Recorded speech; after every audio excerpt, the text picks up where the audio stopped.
7 avril 2020, le ministère de la Santé et de l'Action sociale a reçu les examens virologiques suivants. Sur 110 tests réalisés, 11 sont revenus positifs. Il s'agit de 9 cas contacts suivis par nos services, de 2 cas issus de la transmission communautaire. Par ailleurs,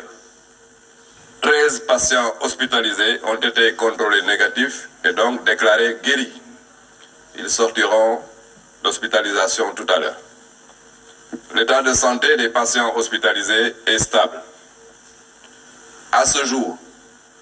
237 cas ont été déclarés positifs au Sénégal, dont 105 guéris, 2 décédés, 1 évacué. Par conséquent, nous avons dans nos hôpitaux 129 patients sous traitement. En outre,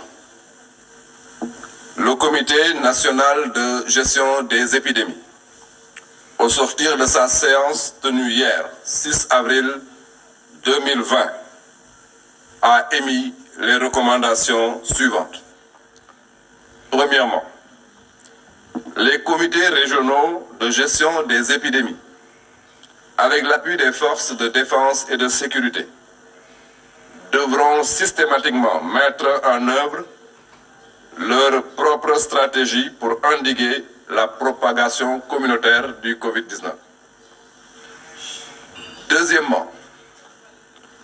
au regard du fort risque de contagion lié à la manipulation des dépouilles, aucun transfert de corps provenant de pays infectés ne devra être permis. Le ministère de la Santé et de l'Action sociale renouvelle à la population son appel au strict respect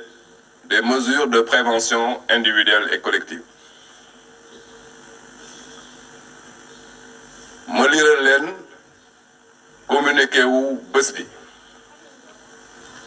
tey talaata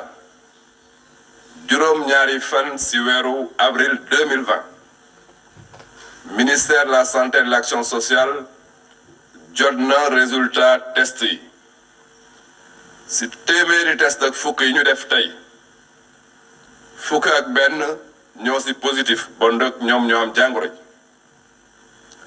juróom-ñeent yi ay cas contact la yu ñu doon suivre ñaari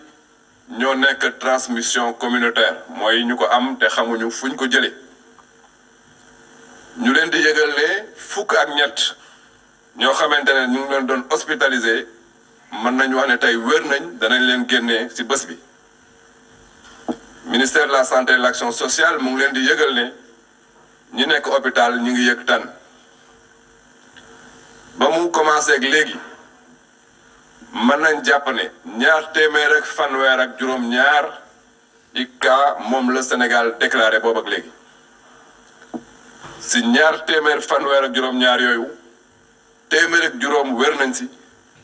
ñaar génn nañ ci àdduna kenn ki évacué nañ ko bon dëkk fi ñuy wax ak yéen téeméer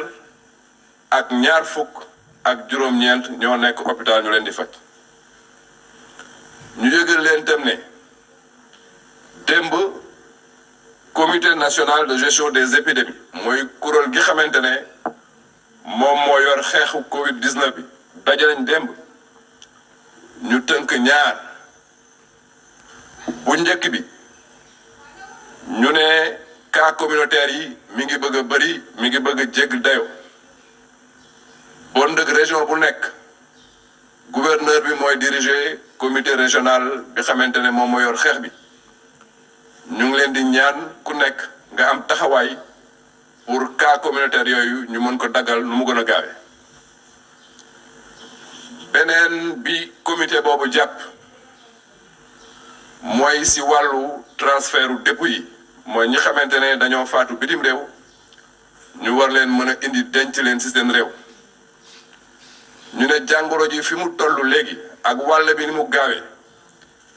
te koor yooyu bu ñu ñëwee ni leen di téye xamuñ ndax dana mucc ayib am ndeet comité bi ñaan ñu dakkal bépp transfert parce que fii ñu toll ci xeex bi waruñu jël benn risque boo xamante ne dana indil ñi xamante ne ñooy xeex yeneen problème yoo xamante ne day jéggi dayo bon nag transfert u corps boobu comité yi ñu ngi demander à ce que ñu bañ ko autoriser benn yoon